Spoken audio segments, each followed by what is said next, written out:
सत्ता में आगे बढ़ते हैं, बात करते हैं पाकिस्तान के अवैध कब्जे वाले कश्मीर की, जहां एक तरफ आवाम शहबाज सरकार और आसिम मुनीर की सेना के खिलाफ सड़कों पर है।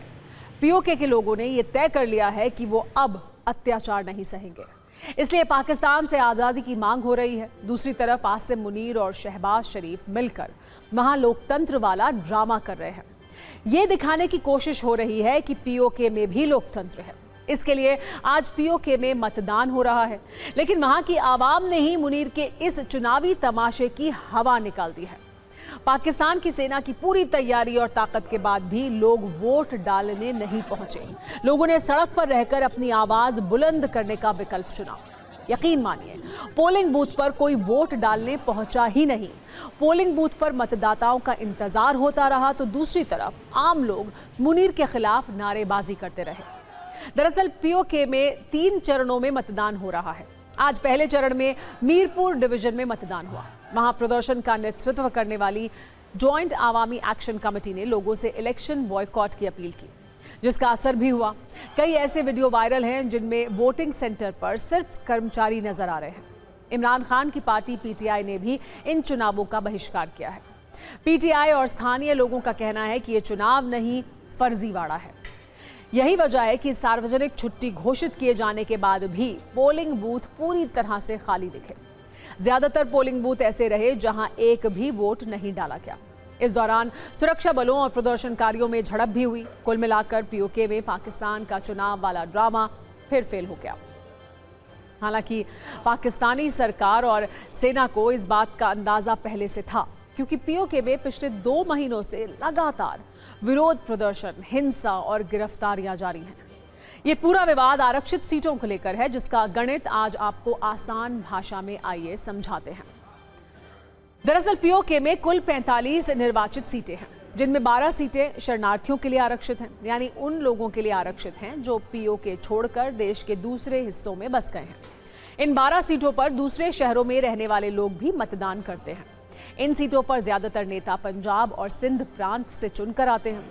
आरक्षित सीटों को इसी व्यवस्था से स्थानीय लोग नाराज हैं। जॉइंट एक्शन कमेटी का कहना यह है कि जो लोग पाकिस्तान के दूसरे शहरों में रहते हैं, उन्हें पीओके की सरकार बनाने का अधिकार नहीं होना चाहिए। इसलिए लंबे वक्त से इन 12 सीटों को खत्म करने की मांग हो रही है, लेकिन सरकार और सेना ये बात मानने को तैयार नहीं है, क्योंकि इन्हीं 12 सीटों पर सेना अपनी मनमर्जी से उम्मीदवार खड़े करती है और फिर उनकी मदद से पीओके में अपनी कठपुतली सरकार बनाती है। इस व्यवस्था के खिलाफ पीओके के लोग आवाज उठा रहे हैं, जिसे दबाने के लिए सेना ने गोलियां चलाई, जिसमें 40 लोगों की मौत हो चुकी है। शहबाज सरकार इतनी डरी हुई है कि जॉइंट एक्शन कमेटी को आतंकी संगठन घोषित कर दिया गया है। इसके ज्यादातर नेताओं को गिरफ्तार कर लिया गया। कई निर्दलीय प्रत्याशियों के नामांकन रद्द कर दिए गए। इसका गुस्सा आज वोटिंग वाले दिन भी सड़कों पर दिखा। आवामी एक्शन कमेटी ने आज मुजफ्फराबाद चलो मार्च का आह्वान किया, जिसमें बड़ी संख्या में लोग शामिल हुए। ये हाल तब है जब नवाज शरीफ और बिलावल भुट्टो की पार्टी ने खूब चुनाव प्रचार किया। पाकिस्तान के पूर्व प्रधानमंत्री नवाज शरीफ ने यहां तक कह दिया कि वो पीओके का प्रधानमंत्री बनने को तैयार हैं। अगर उनकी पार्टी को बहुमत मिला तो वो ऐसा कर सकते हैं। लेकिन नवाज शरीफ और शहबाज शरीफ दोनों को पीओके से आई तस्वीरें देखनी चाहिए, जहां सारे पोलिंग बूथ खाली हैं। यानी जब पूरी आवाम बगावत पर हो तो चुनाव कैसा और जीत कैसी। मुनीर सेना के जुल्म से पाकिस्तान के अवैध कब्जे वाले कश्मीर के लोग बेहद परेशान हैं। अब इन लोगों ने यूनाइटेड नेशंस और इस्लामिक देशों के संगठन OIC से मदद मांगी है।